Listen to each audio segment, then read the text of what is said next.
Well, I should do a little bit of social engineering before I start. First, I want to thank you, Robert. It's nice to be here.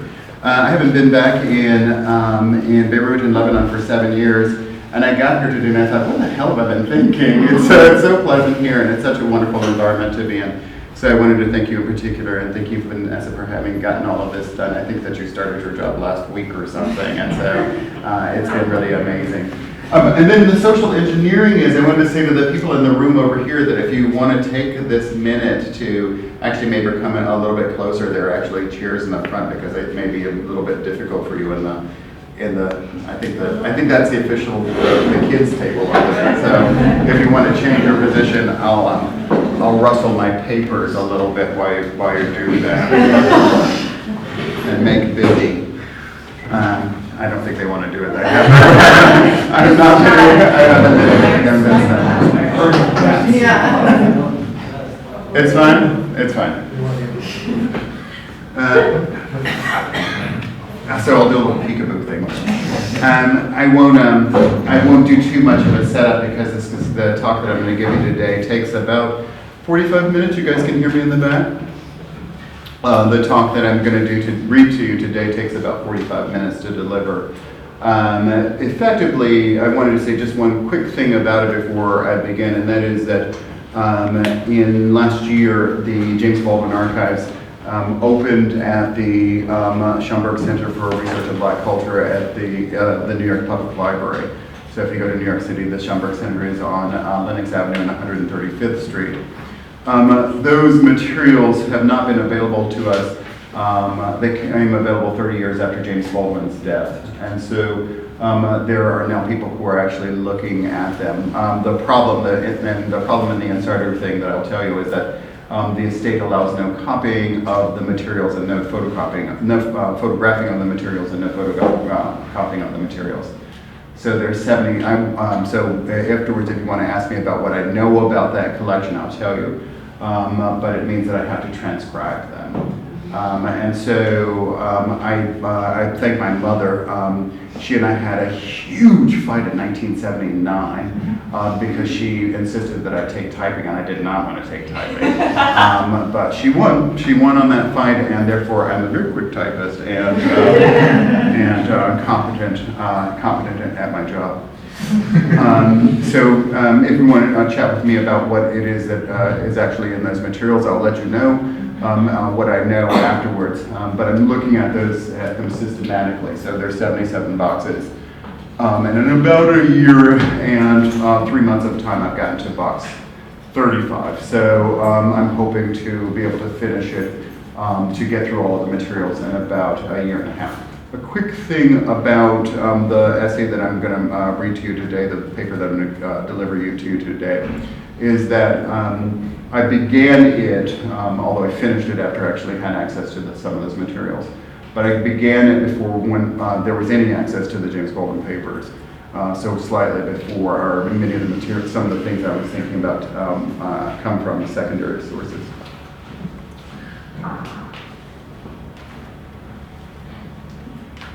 Let me get this ready. Thank you. I am a bit embarrassed by what I'm about to say.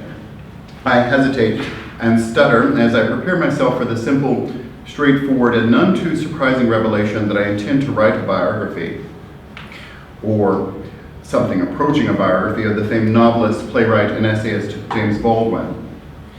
What discomfits me is not that there are already a fair number of biographical treatments of the maestro. Fern Ekman's 1966 The Furious Passage of James Baldwin, W.J. Weatherby's 1989 James Baldwin Artist on Fire, Karen Thornson's 1989 film The Price of the Ticket, James Campbell's 1991 Talking at the Gates, Herb Boyd's 2008 Baldwin's Harlem, and more important still, the key 1994 text, James Baldwin, a biography, written by David Lehman, Baldwin's one-time assistant and the only individual to have received full access to the Baldwin papers.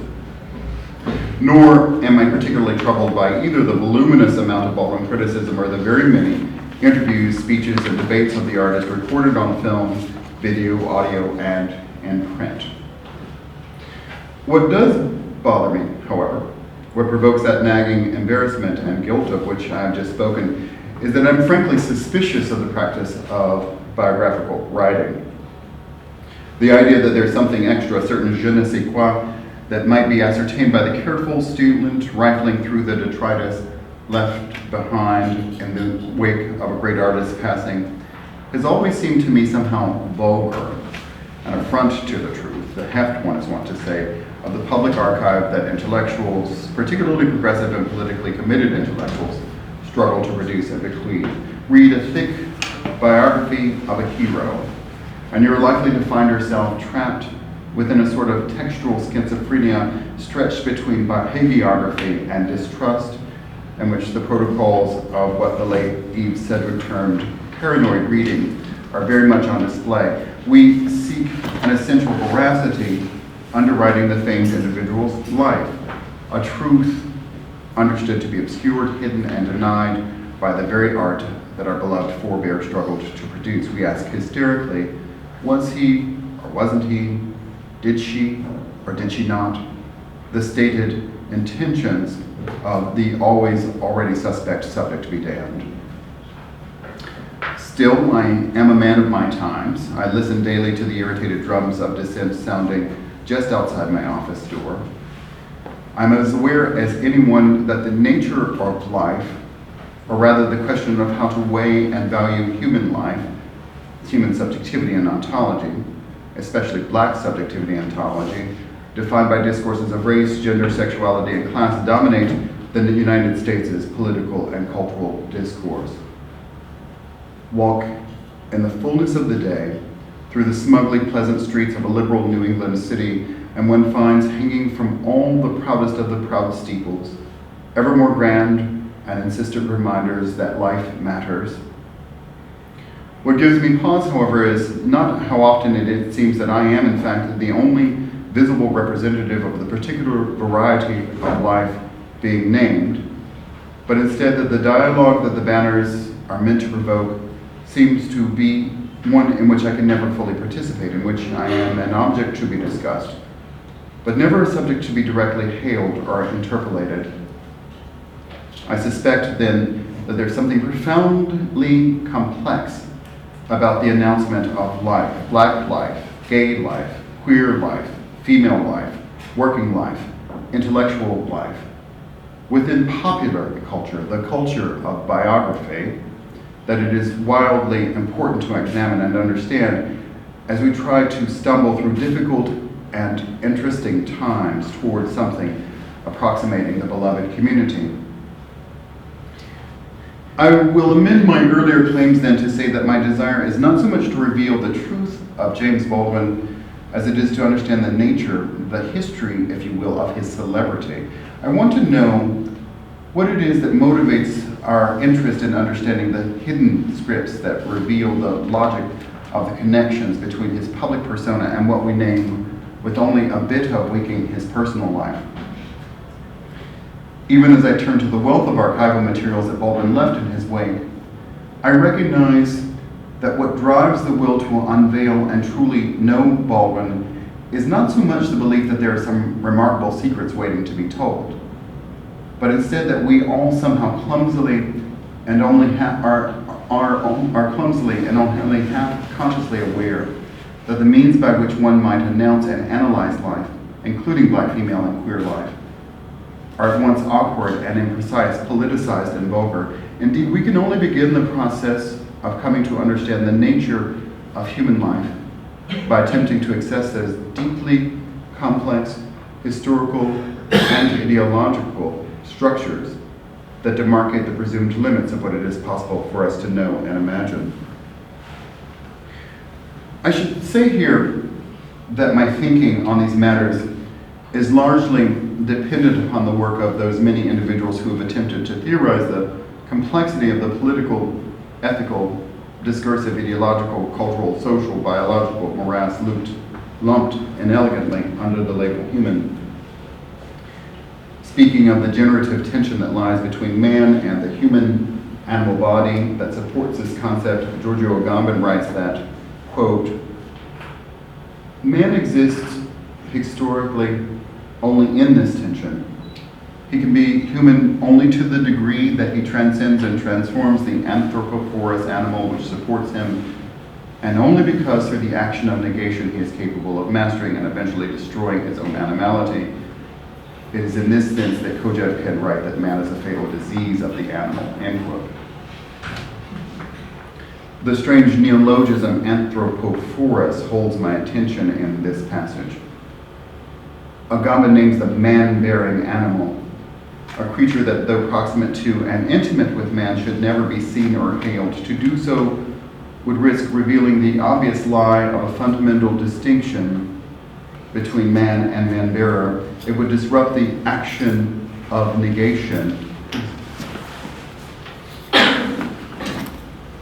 It would disrupt the action of negation, the pursuit of mastery and destruction that Agamben suggests as a primary engine of modern society. Man exists.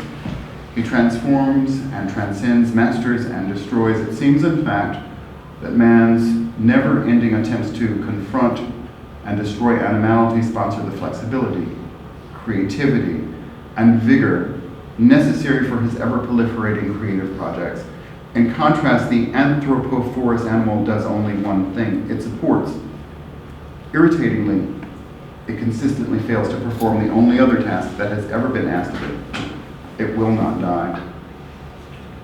Or to state the matter as plainly as I can continue, the continued dominance of man over woman, white over black, master over slave, colonizer over colonized, has never been simply a matter of avarice, but also an artifact of a set of complex ideological structures in which the most vulgar forms of abuse and exploitation are made to appear natural, inevitable, as things never to be noted or remarked.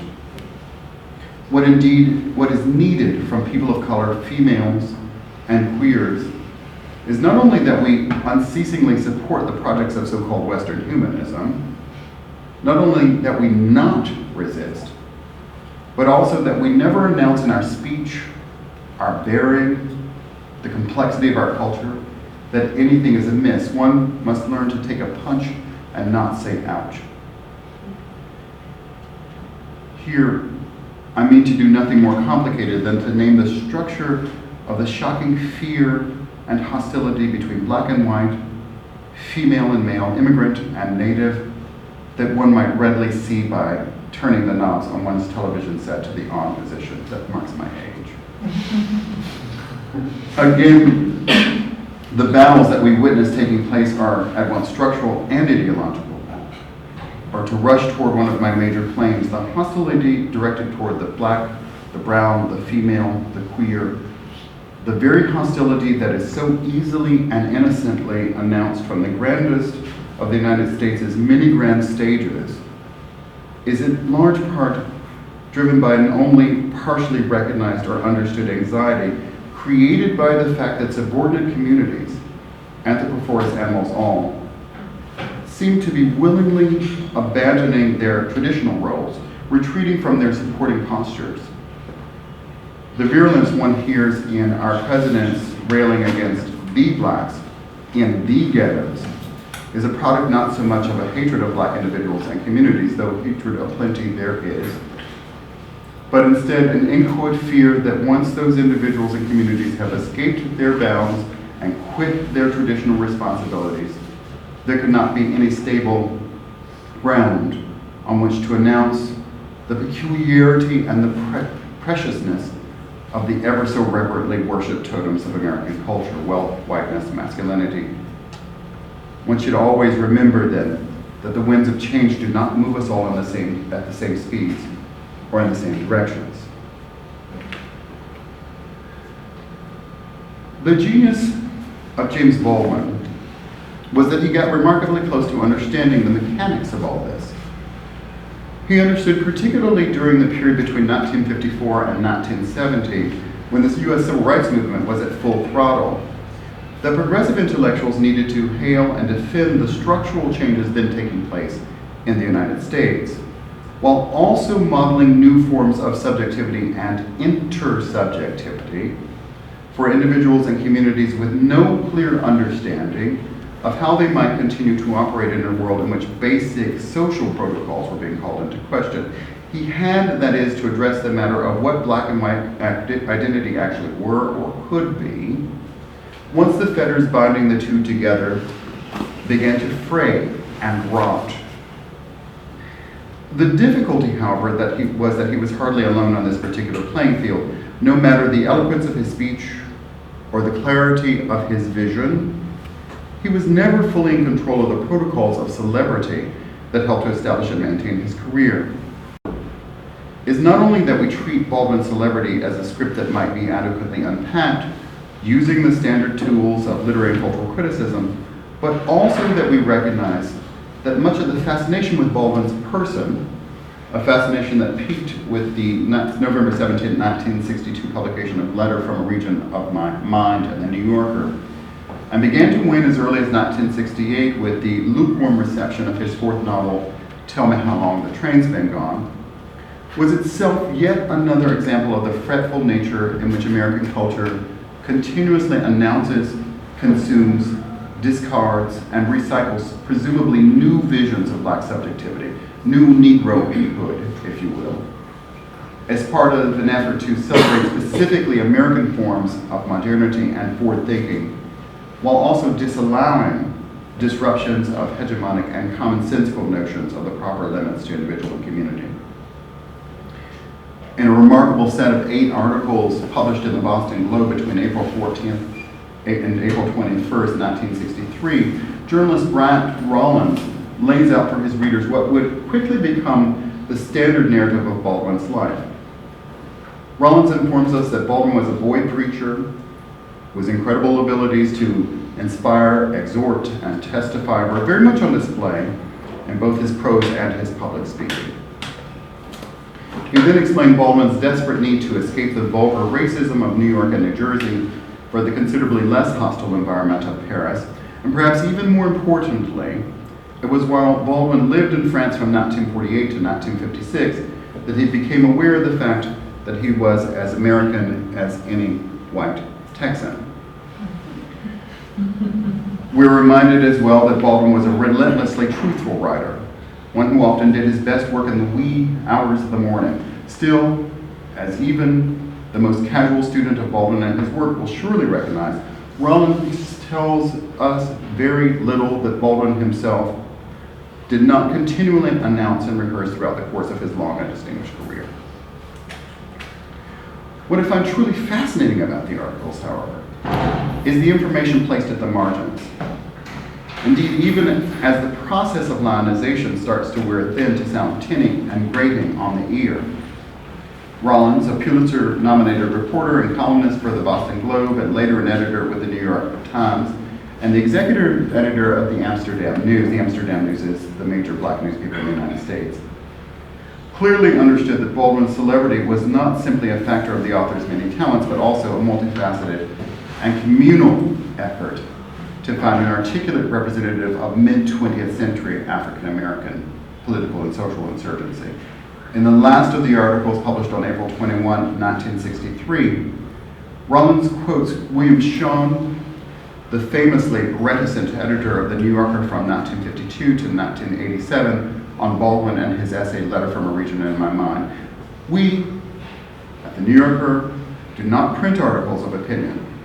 And if we had looked upon Baldwin's piece as being that, we would have not have published it, Shawn begins.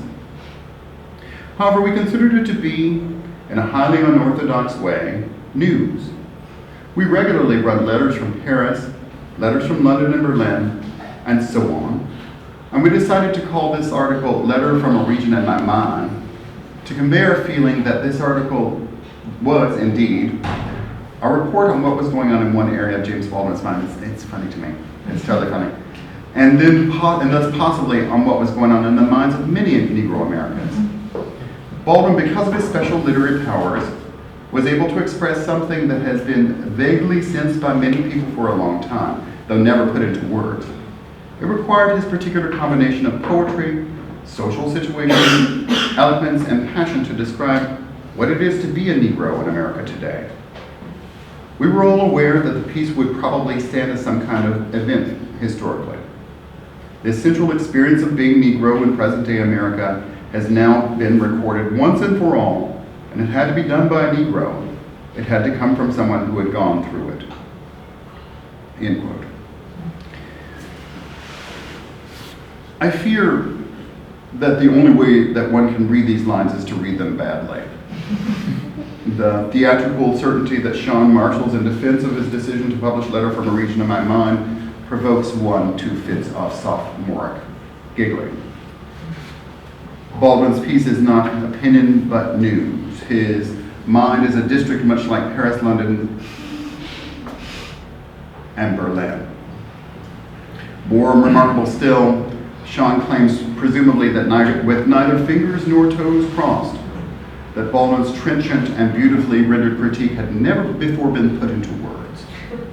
This is though by the early 1960s, the Wright had published Native Son, Black Boy, The Outsider, Savage Holiday, The Long Dream, and Ignorant.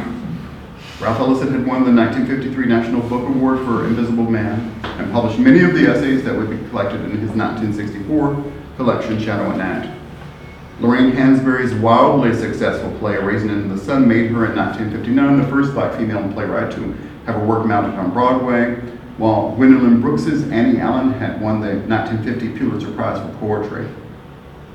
Even the ever-prolific Langston Hughes had in 1958 published his selected poems, a collection that Baldwin himself reviewed. The point of all this, those 8 articles penned by Rollins and the rare interview with William Shawn, was in fact to remark Baldwin as at once representative and peculiar, archetypal and odd, the very conceptual monstrosity we conjure when we use the word synecdoche. The central experience of being a Negro in present-day America has now been recorded once and for all, we are informed. The profound shift in Black subjectivity and ontology that followed quick on the heels of the 1954 Supreme Court Brown versus Topeka Board of Education decision, which ended state-sponsored segregation, had been accounted for with but a single voice. In the process, both the New Yorker and the smug self-satisfaction that it continues to represent were reaffirmed and stabilized. If you have followed my arguments thus far, you will understand that part of what I'm attempt here is to name Baldwin himself as a sort of rarefied anthropophorus animal. Even and especially as he is celebrated as exceptional and an exceptional, even superior Black individual, his celebrity is built at least in part on the ways in which he is imagined to announce and support protocols of race and racialism that have been once modernized and invigorated. Thus, the many profiles, interviews, and photographs of the artist can be said to be soothing for his audiences, evidence that the potential radicalism within the latest articulation of new Negro identity might be channeled through a lucid spokesman capable of translating so-called Black rage into registers that might be understandable to the middle-brow elites associated with the New Yorker.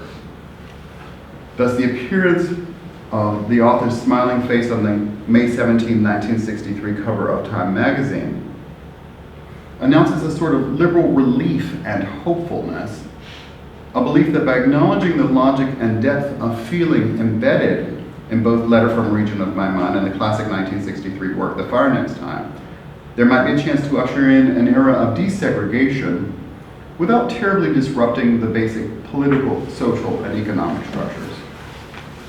Or to state the matter gracelessly, by celebrating the eloquence and elegance of James Baldwin, the country might be able to ignore the contradiction made apparent by the fact that Baldwin's fire-breathing essay in the New Yorker was printed alongside an advertisement for a $150,000 set of pearls. As a theoretical matter, however, I'd like to push beyond Agamben's extremely clever concept of anthropophorus animality by suggesting that the fixity, indeed the brittleness of the idea, begins to give way when we place it within the specific historical, social, and cultural context that produced James Baldwin. I will say from the outset that when I first read Agamben on this matter, I was reminded of nothing more exotic than New World slavery. There's a wealth of material, both modern and ancient, that speaks to the idea of the black non-subject as a sort of only half-articulate being, one that supports the clear expression of dominant culture and society without somehow ever really participating in it. There is also an equally broad body of work that demonstrates the ways in which the messy living humanity of enslaved persons constantly disrupted the proper manifestation of these same protocols. Each time the black is imaged, the rules of engagement ever so slightly slip and falter. In the case of James Baldwin, his status as a representative Negro had to be filtered through both his race radicalism and the matter of his difficult prose and his queer, never quite properly tamed body. Take too many photographs or conduct too many interviews of and with the author of the 1956 classic homosexual novel, Giovanni's Room, or the even more disruptive 1962 work, Another Country, and one is very likely to be forced to rethink what type and quality of support this representative Negro is in fact able to offer. The many celebratory profiles of Baldwin written after 1962 are marked by a remarkable amount of clumsiness, uncertainty, derision, and indeed fear in the descriptions that they offer. Baldwin is inevitably described as slight, ugly, fey, and nervous, even as he is ceremoniously hailed as an extraordinary intellectual and a vibrant leader of his race.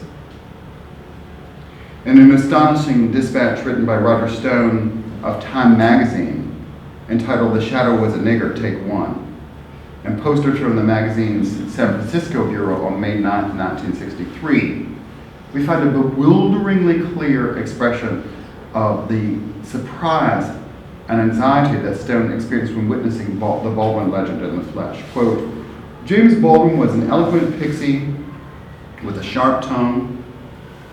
Oh, excuse me, I'll begin again. James Baldwin, an eloquent pixie with a sharp tongue, is fond of telling a beautiful story with a quick twist. One of his current stable is about how he was walking along a quiet street in a pretty town on a sunshiny day. As he strolled along, he suddenly saw, on a quiet patch of green lawn, a father swinging his tiny, pretty daughter in the air. It didn't last for more than a second, says Baldwin, but it was an uncomfortable and unforgettable touch of beauty, a glimpse of another world. Then I looked down and saw a shadow. The shadow was a nigger, me. End quote. You will forgive me if I'm not fully able to collect myself at this juncture.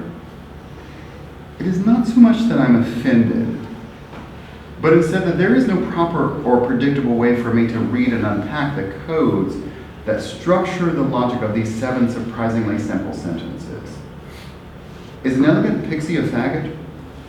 Are beautiful stories with sharp twists, black queer nonsense, do quiet streets and green lawns on which fathers swing tiny pretty daughters in the air bespeak some unspoiled white nirvana?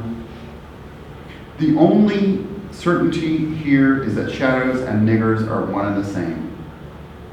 But even this bit of stability is undermined by Stone's report that it is James Baldwin himself who has provided this staggeringly unruly prose. It's important to remember that this dispatch was designed to praise Baldwin. Baldwin has become somewhat of a shadow, has been somewhat of a shadow, a fugitive and ill-formed writer, Stone announces. He then assures us that Baldwin's shadow is fast lengthening in the twilight of die-hard segregation, that little Jimmy Baldwin is achieving full stride, and in the flash of lightning that has followed the fire next time, he has suddenly become the American Negro's #1 spokesman. I think it best here that we focus not so much on intention as need.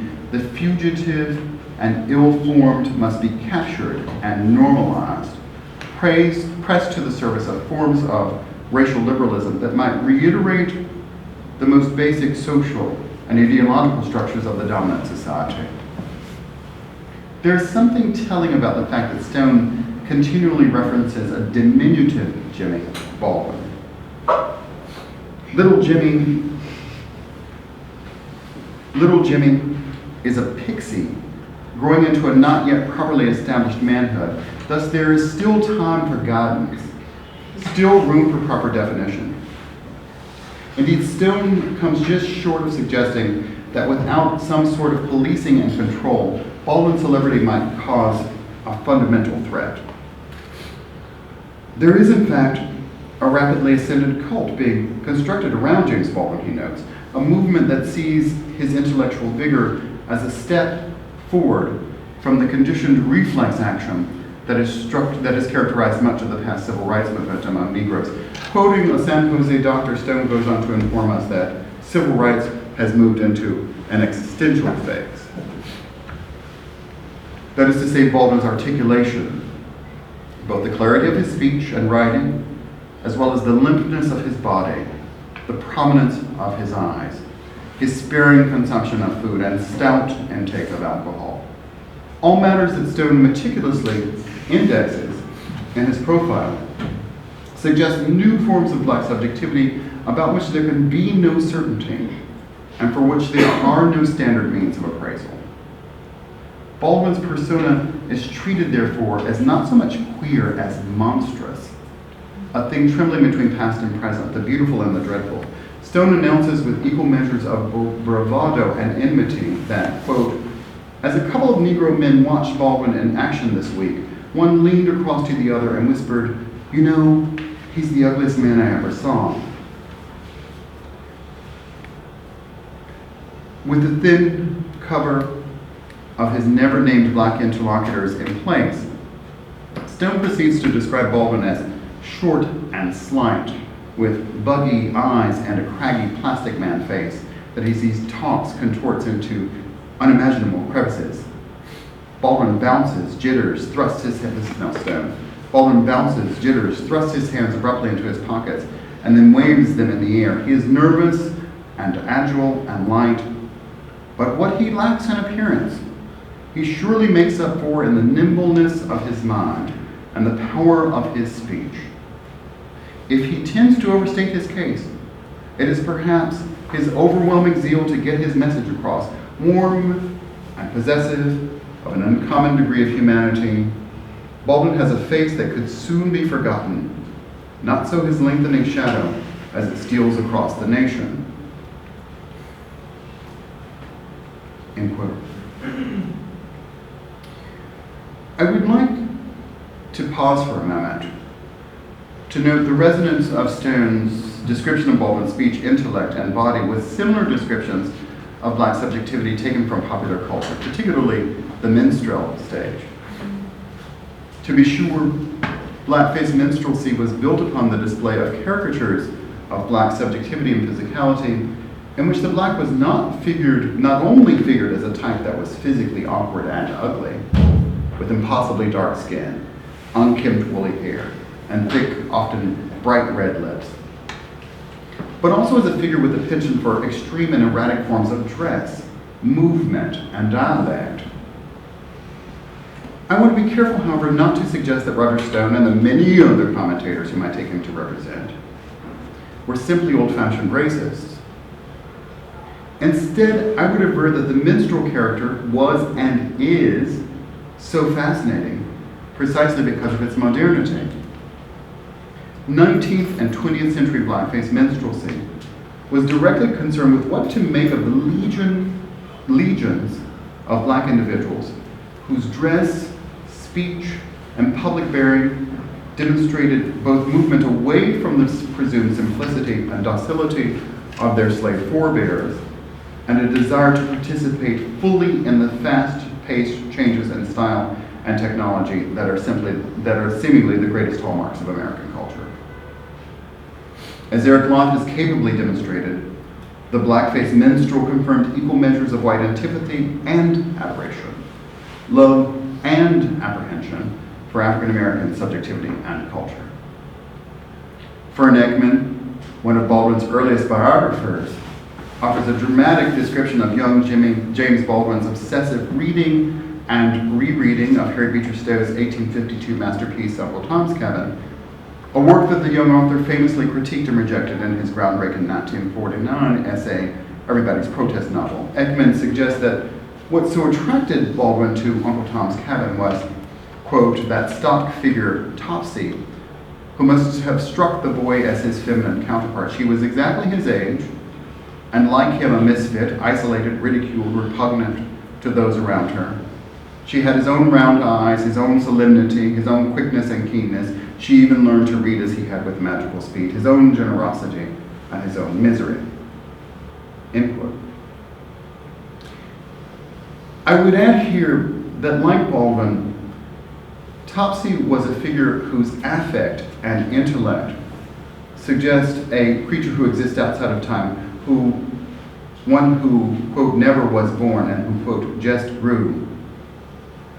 That the character was a staple of the minstrel stage should itself demonstrate the American fascination and discomfort regarding the idea of a black subjectivity that cannot be easily assimilated to the prevailing logics of racial distinction.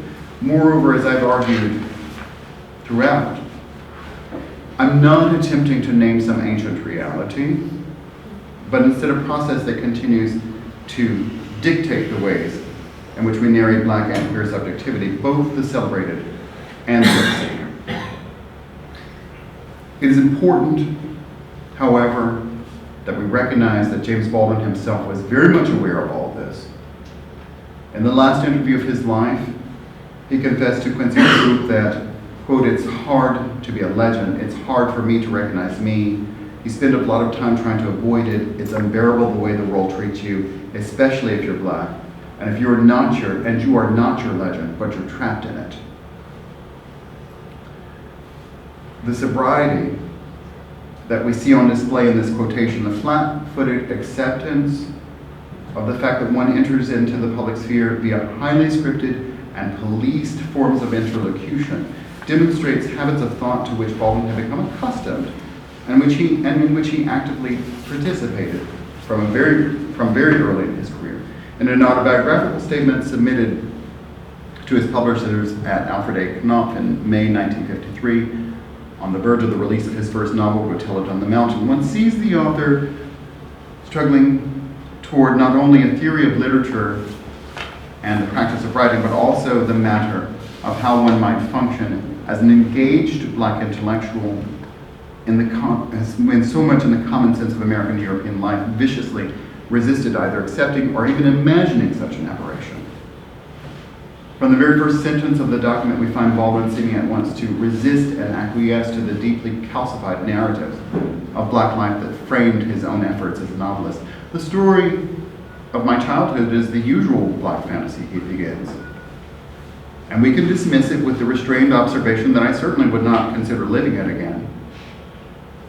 Reiterating the critique that he had offered 4 years earlier in Everybody's Protest Novel, Baldwin complains that, quote, one of the difficulties about being a Negro writer is that the Negro problem is written about so widely. The bookshelves groan under the weight of information, and everybody therefore considers himself informed. And this information, furthermore, operates usually, generally, popularly, to reinforce traditional attitudes, end quote. That is to say, no matter the room into which the Negro writer walks, he is always imagined to be a known entity. Thus, his vocalizations can never be said to be discourse per se, but instead repetitions of deep and constant realities already adequately demonstrated by the very darkness of his body. Playing this particular game for all it's worth, Baldwin closes the statement by turning himself into a sort of cipher, one whose family story is the usual black fantasy. We find that the author has no particular interest other than food and drink, laughter and conversation, and a morbid desire to own a 16mm camera.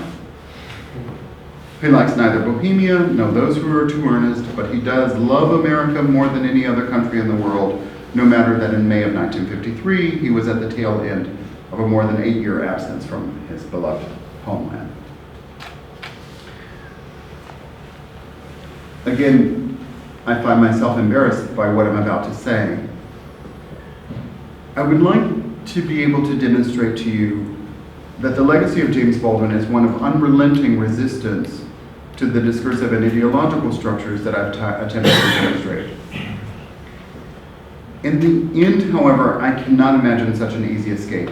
If you believe, as I do, that white supremacy and woman-hating are not aberrations, but instead deeply embedded aspects of American and indeed Western culture, then it becomes impossible to imagine any subject, any subjectivity that is not already impacted and sullied by and within these same other structures.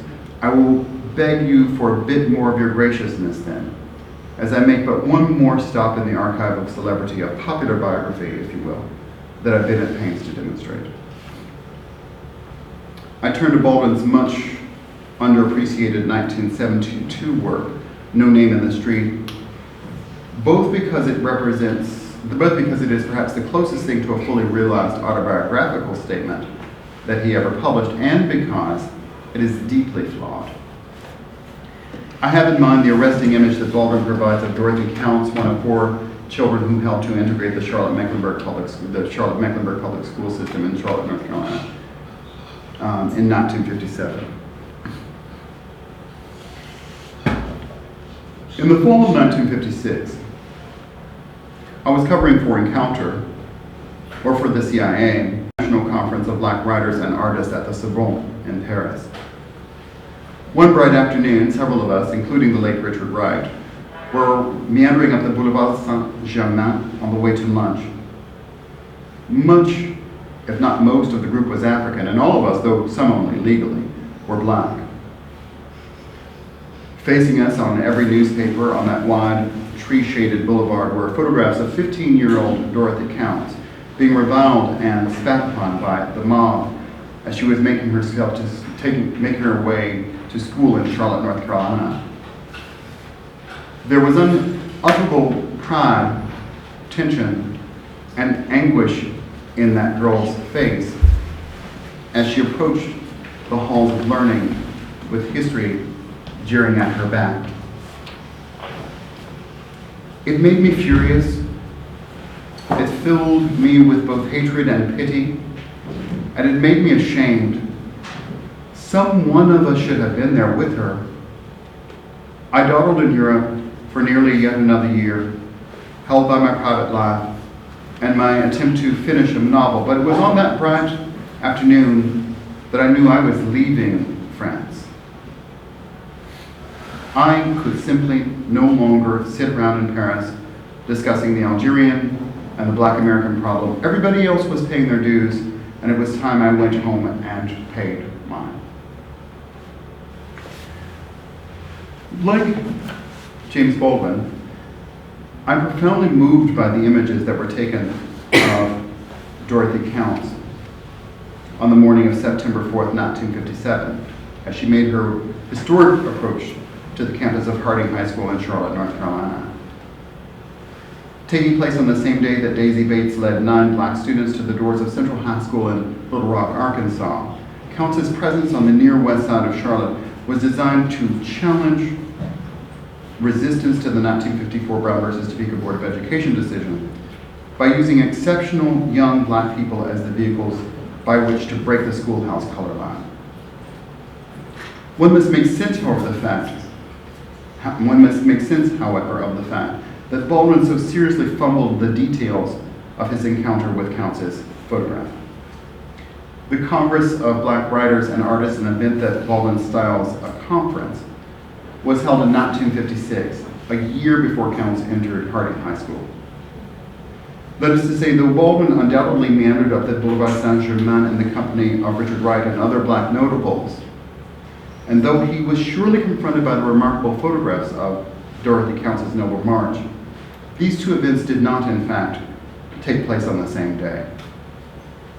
Instead, Baldwin produced a factually inaccurate, if perfectly serviceable memory, in which he demonstrated with piercing clarity the complexities of history and ideology that I'm now at pains to demonstrate.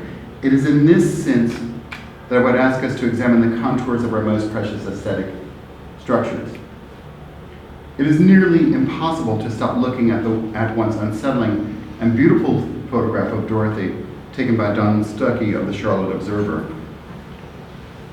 One is enthralled by the young woman's style, her remarkable composure, that great length of arms trailing delicately by her sides, her immaculately pressed hair, those reading glasses hanging nonchalantly about her neck, a tasteful red and yellow checked dress made especially for the day, but just slightly at a slender waist, only to burst into the exuberance of an overfull skirt.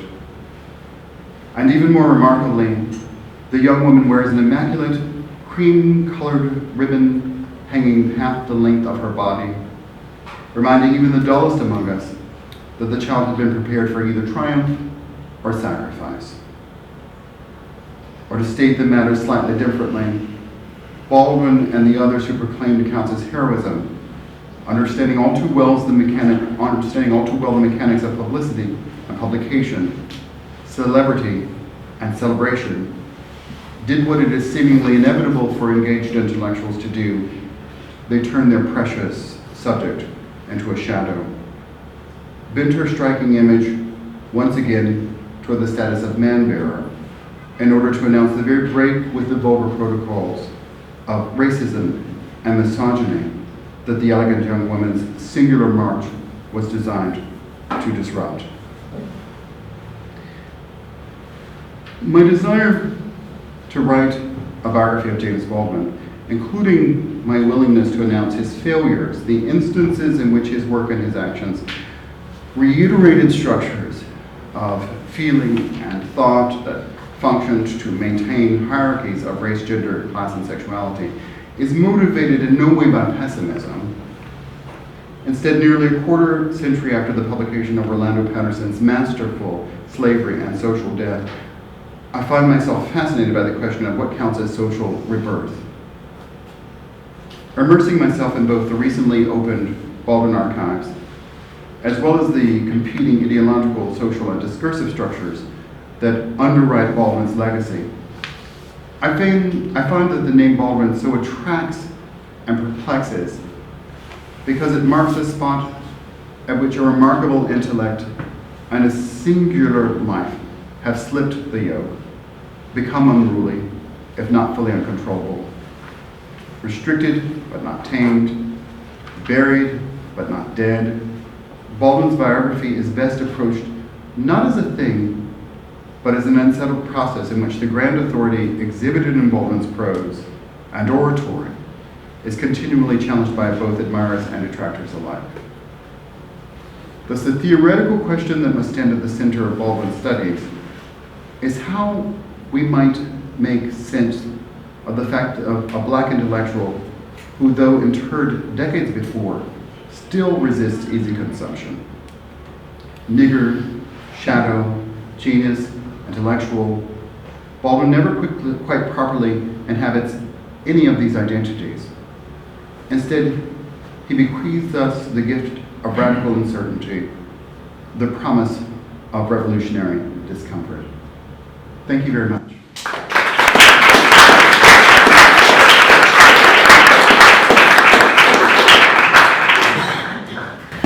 So we do have time for questions. If you ask, please let our camera person here record your question. Do we have some questions here? I could go first, but it would be rude. I have a question. I have no such qualms. Thank you. Thank you. Thank you. I have a lot of thoughts, some of which I can ask you about later. But one that occurred to me when you were talking about the archive in particular was, you may not know this, but I'm a medievalist, so I'm very interested in the archive as a space. Right, yeah, we love it. And so I wanted to ask you, in light of scholar called Carolyn Dinshaw's idea of, she calls the archive the queer touch of the past. She talks about the ways in which the archive makes the past present and also in some ways takes us into the past. Right. She talks about this kind of moment of kind of radical uncertainty in in the touch of the archival material. Right. So I wanted, kind of in light of that, to ask you what your experience in the archive with these papers was like. Right. Well, there's two parts of it. One is that I already told the thing about I have, one of my set stories is telling the story about when losing the battle with my mother over time, because she would like that. But part of the experience, I will say, I'll answer in two ways.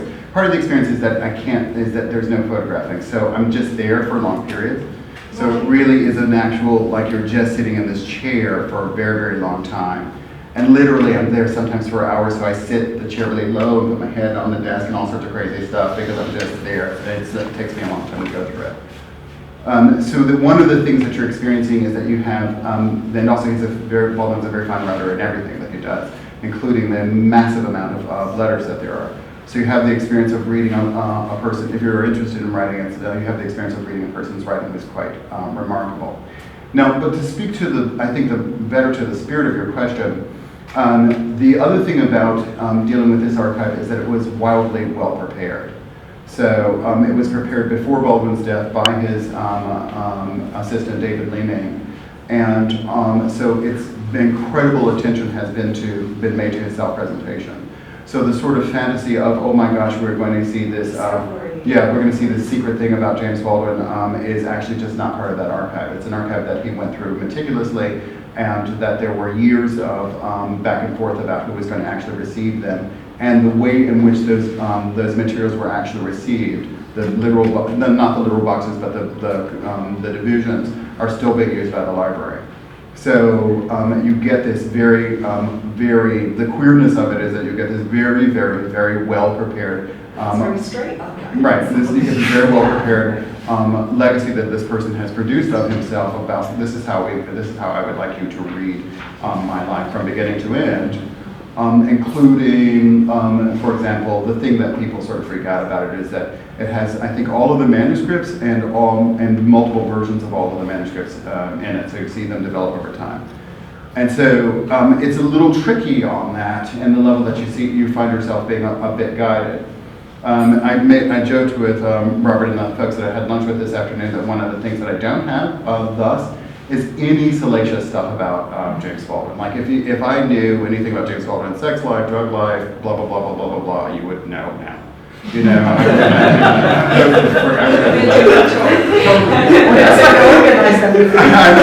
I would totally. It's too early to tell them that. Just wait. I know. Part two. No. Wait for The good stuff's coming. I would totally live He's with kidding. it. I would totally. For one thing, I'm a gossip, so I would have been like, oh my god, I had sex and did drugs with James Baldwin. I would tell. Everybody would know already. So that stuff just doesn't exist in it. And then the other thing about it is that the handling of it is very real. And so not only the no photographing and no copying, but the private set of letters between him and his brother and I think 4 of his closest friends are also restricted for another 20 years.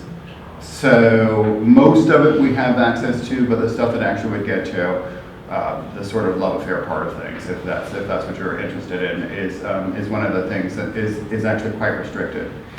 I will say about that, I'm happy with that. You know, that doesn't bug me. I'm much more interested in the question of why it is that we're so interested in knowing that type of personal stuff about our author's life. I'm as much of a gossip as anybody, but you know, part of the issue is that what do you really gain from the reading of it? And so I'm much more interested in using the archive to talk about Baldwin and also Baldwin's and Baldwin's reception and what use that figure actually does. The other thing I'll say to you about it is that he's obsessed with with the way in the archives and way in which he's being figured in public. So all of the stuff about, oh my gosh, he's been called ugly and fey and hysterical and this and that, he's commenting on continually through the whole of his career. And so it's a painful thing for him to have people talk about him in that way, but it's a painful thing that is mainly represented in his letters and in things that are not meant to be seen and were not meant to be seen during his life, but he's super aware of. And then you then read the stuff that he does in public to understand, oh, he's actually fighting against it in some ways as well. So if you've seen I'm Not Your Negro, he has this very stentorian mode of speaking that can't have sounded like what he grew up speaking like in on 133rd Street in Harlem, and there's a reason for that. You know, there's a thing that one has to do in order to be a public intellectual. There are suits that one has to put on to do that. Please. Yes, thank you for the Please speak loudly so everyone can hear you. Sorry. You want me to do it? No, Speak I loudly. can do it. I was wondering to what extent could we consider this particular archive working on a tradition that we inherit, but one also that travels. And I'm also reading it in the context of an Arab intellectual context. You mentioned the question of Algeria. It was very much part of this particular conversation. Absolutely, yeah. So I'm just wondering, what do we make of this tradition, one that traveled to Paris, but also through Paris to other parts of the world, but what remains of this particular tradition that you started excavating? You know, and you're asking specifically about James Baldwin in North Africa, James Baldwin in, well, it's interesting because one of the things that actually surprises me a lot, I'll answer this in 2 ways too. One of the things that surprises me a lot about it is that there hasn't been very much treatment of the fact of James Baldwin there's been some treatment of James Baldwin as an internationalist, but he's thought of as being the quintessential American writer, when in fact much of his life was spent out of the country, and he's not thought of in sort of francophone orbits at all. So people don't think of James Baldwin as a French intellectual. And even though he's, was a contemporary, for example, with Franz Fanon, and they lived very close to each other for a long while, and a whole set of French intellectuals, including Black French intellectuals and Arab French intellectuals, there's very little work that has been done on that. The work that has been done is on the fact that James Baldwin spent 10 years back and forth between Istanbul.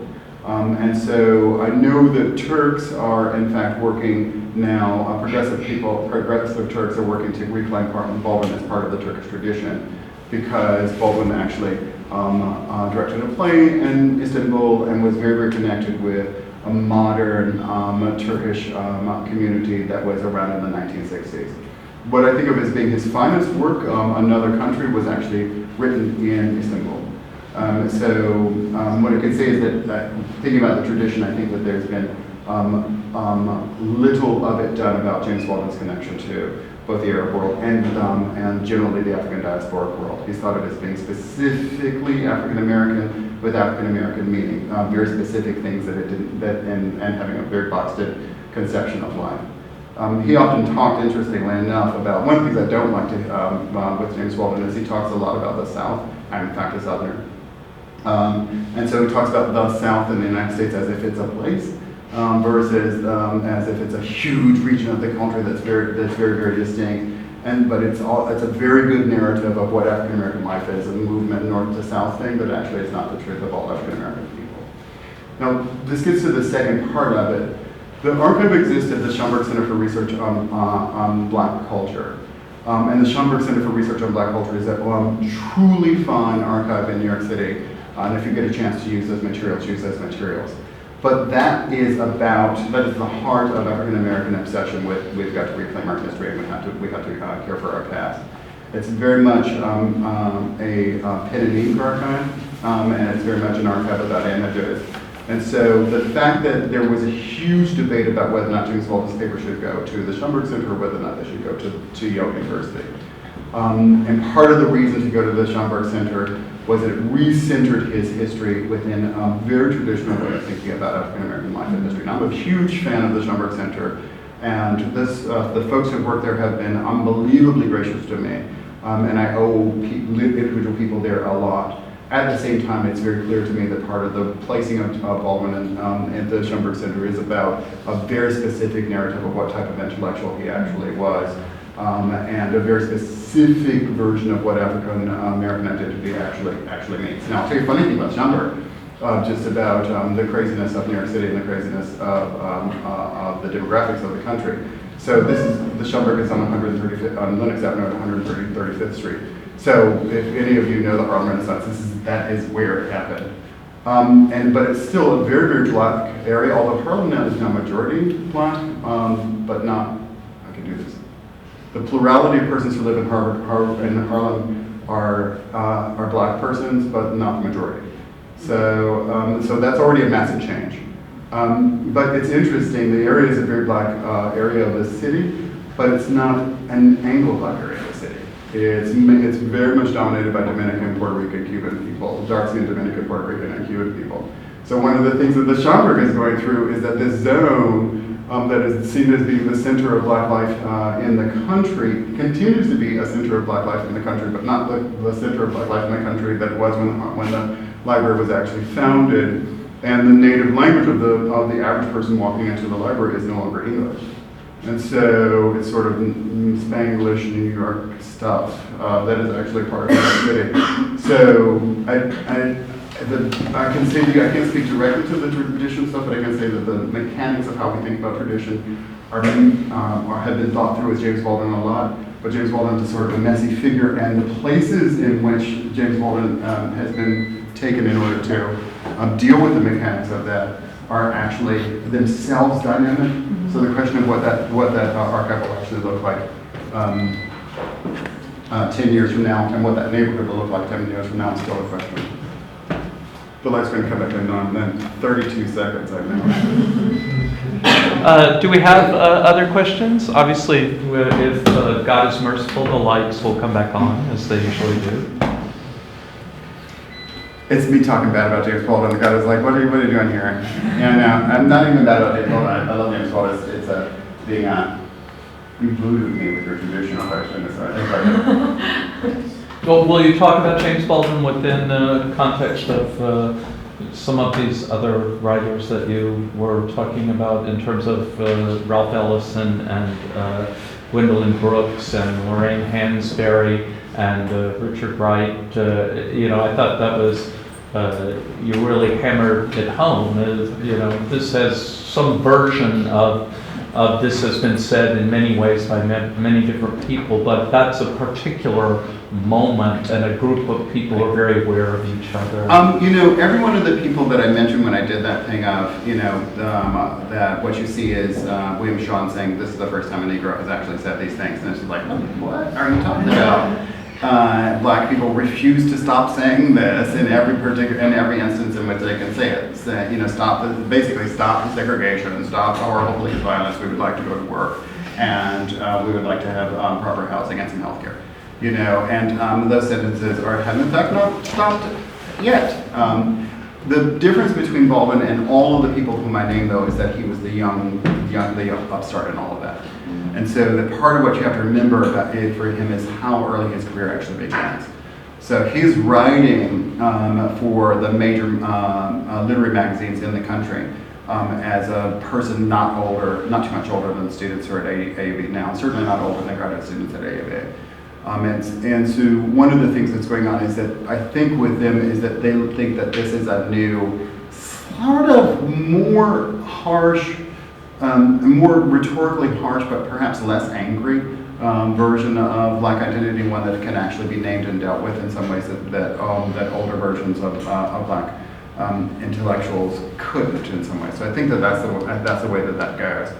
The funny thing about it is that the group of people that I named, they didn't like each other that much. They really, really, really didn't. And so, there was definitely between sort of Ralph Ellison and James Baldwin a sort of, what's this for the maggots? Negative maggots? Positive magnets? I know, okay. The magnets, the magnets that refuse to touch each other. What is it? Like repulsion? Magnetic repulsion. Thank you, sorry. The magnet, this is the... Versus attraction. Right. This is similar poles. Right. This is the universal sign for magnetic repulsion. They certainly were not so chummy. And also the interesting thing about James Baldwin, I think we're forgetting, this actually is about how where he fits in terms of tradition, is that he's cut his teeth on downtown West Village, largely Jewish and Eastern European immigrant intellectual life of the 1960s. He didn't, even though he's born in Harlem, he's not of the Harlem of Langston Hughes. He just is not. And he's very, very hard. He reviews Langston Hughes in 1958 and is very harsh with Hughes about the fact that he thinks that Hughes is sort of old-fashioned. Please, sir. I know you said you don't have a lot of salacious details about his sexual life. You're not asking for any But I find it really interesting that I guess Giovanni's room comes out in the late 50s. Yes. And soon after that, he makes his way to Istanbul. You talk a little bit about Istanbul. I'm Yeah. fascinated by this chapter of his life because we want to explain him. Because we what? Because I Claim. feel like the role that Claim. he's in this particular moment in his life is really interesting. I mean, Giovanni's room is kind of like a coming of age, maybe a coming out moment for Baldwin. And so is there a relationship between that, you know, the appearance of that novel and his going to Istanbul, you know, the city of the world's desire, et cetera, et cetera? I think actually the better way to even ask your question is, why is it that he publishes a novel called Another Country in Another, why does he write a novel called Another Country while he's in another country? Look, you know, I don't know. So this is how I'll now reveal the great strength of my career. I don't know, thus I will go on and on and on about it. And that is that I don't quite know the answer to this question. However, it does seem to me that one of the things that Baldwin is clear that he needs to get out of the United States in order to finally publish a novel. And he then is clear that he needs to get out of France in order to move to the next stage of his career. And that's what the Istanbul thing actually is. And I think that what that means is that he needs to get outside of what are recognizable U.S. and to only a slightly lesser extent Western European conceptions of racial division and racial identity, frankly, and sexual identity for him. And so the part of what you get part of what he gets in France and then he really gets when he's in Istanbul is people who are looking at him as strange, but it's a strangeness that is specific to him. That there's not a clearly identified sort of narrative about what it is that he's doing there, especially since by the time he actually arrives in Istanbul, he's arriving as an elite person. And he's definitely being treated well and definitely doing all sorts of things. Now, I will, in fact, I have not uncovered this salacious thing on my own, but David Leeming tells us that Baldwin was fag bashed while he was in Turkey, and we know this did in fact to be true. And he certainly was having sex with men while he was there as well. And so the part of what's happening for him is that but Another Country is not a novel that's about the articulation of a very clear gay identity, but it's definitely a novel that's about wanting people to actually have a broader conception of who they are, to not get trapped within what you would think of as being traps of race thinking and traps of gender thinking. That's it. That's and that's my one salacious detail. That's my one salacious thing about it. That's all I actually. And he drank a lot of alcohol. Please. You spoke about the way that Baldwin kind of resisted the dominant ideologies of his day, but you also talked about it in ways that he didn't. Deepen. Yeah. Could you talk a little bit about that? You know, one of the things that happens to James Baldwin is literally after he comes back to, so I give the Dorothy Counts thing, right? And part of what happens with the Dorothy Counts thing, if I just may go back for a second, part of the reason it bugs me with James Baldwin, and by the way, I'm from the city. Yeah. So, and by the way, I know she's actually called Mother Count. Do you know what I'm saying? So she's like a person that you very much intellect to if you're a certain type of black person from you just are like very nice to this woman.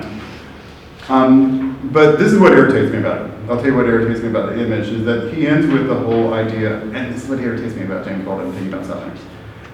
He irritates, it bugs me that he says, some one of us should have been there. And it sort of begins with this idea that, you know, one day young Dorothy woke up and decided that she was just going to enter a graduate school. It's like, no. There had been a selection process. And so actually 4 African-American students entered the public schools in Charlotte that day. And at 4 different schools they had been selected. And so they, you know, you get who was selected. They had to have the best possible schools, they had to live in the best possible families. And so her parents, her father is a university professor at Johnson C. Smith University, which is a historically black university. And That's her father? No. the thing about that image is that Dorothy Counts is a dark-skinned young woman, or my complexion young person. And so what they did was that they got that man to follow her because he's so fair that people did not recognize fully that that was a black person with her. So the part of the deal is that the image itself is saying, oh my gosh, one of us should have been there. This guy is there to be there, not be there, be there, not be there as part of the thing. And that people even in this thing don't, even when it was published in the newspapers, didn't see this as a black man who's following her. So that's the thing that sort of bugs me on that. To go directly to the question that you've done is that he then comes back to the States as a civil rights spokesperson for civil rights. And so, you know, that the first ever film of one of his novels is about to be published at the Old Future Talk. Excuse me, it's about the film that's just been made of it, it's just come out now. But it's the most conservative of his novels, and so it's the only one that has an actual fully functioning heterosexual love story at the center of it. I think that part of what happens with Baldwin is that he tries later in his life to become an individual who is producing a socially useful aesthetic, and so he changes. That he wants to be not simply a sort of, he's not simply a young man who's attempting to press against boundaries by the time he becomes a middle-aged guy. By the time he becomes a middle-aged guy, my sense is that part of what he is attempting to do is to produce both language and literature that's useful to the civil rights movement as it's framed. And the civil rights movement as it's framed in the 1960s is the civil rights movement that is dominated by Martin Luther King and a certain type of respectability politics. Even with Malcolm X, who is producing a sort of, and who, you know, visited AUB, even Malcolm X, who is, and I think that that's what happens with James Baldwin as well, although he struggles with it the whole of his career. He struggles with being able to produce a literature that's actually workable while also not believing fully that the way in which we talk about race, class, gender, sexuality is actually functional. Baldwin, by the way, one of the ways in which Baldwin is a difficult person for us to consume today is that he never would have used the language of being a gay person, although he often talked about being a person who had romantic relationships with men. So that part of the deal is that he very much was resistant to the idea that sexual identity should be, in fact, social identity. So I'm not sure what I think about that. It's not my job to judge that in any way. But certainly he was a guy who was who had to play both sides of that field. I think. Yes. Anything? Yes. Well, Shukri gets the final word here, please. That sounds like the beginning of a modernist poem. My question is simple. I just wanted to know if he had the relationship, like kind of with the Martin Luther King and Malcolm X. How was their relationship? Were they close or? This is it's actually, you know, one of the things, the other thing that way in which I have my career does well is that I realize that anytime someone starts a sentence with "my question is simple," it's a trap. You know? Do not believe that. The truth of the matter is that the answer is super complicated, in that he had a fine relationship with both Martin Luther King. He actually had probably a better relationship with Malcolm X. In that Malcolm X really liked the way that in which James Baldwin sort of would wither the crowd, and James Baldwin was also very attracted to that with Malcolm X. And then with Martin Luther King, I think that their relationship was respectful and much cooler. Now, I don't know if you have seen I'm Not Your Negro, but one of the things is that Raoul Peck was able to get an unpublished piece of writing by James Baldwin in which James Baldwin talks about his mourning of Martin Luther King, his friend, Malcolm X, his friend, and also Medgar Evers, who was an NAACP leader who was killed in Mississippi. And so the relations were quite good, even though this was a guy who, with all three of those gentlemen, should not in a way have had a relationship with any three of them. Even if you get past the question of James Baldwin's sexuality, James Baldwin was a sort of a bohemian intellectual, but all of them really sort of liked him, and all of them depended on him for some type of intellectual sustenance and also for some type of personal sustenance as well. So basically it was quite good. And remarkable, can you imagine? that he knew all of these men, and they were all kind to each other, is the way to say it. Thank you. In a way, the writers weren't. In a way, the writers are not. Yeah. Thank you all.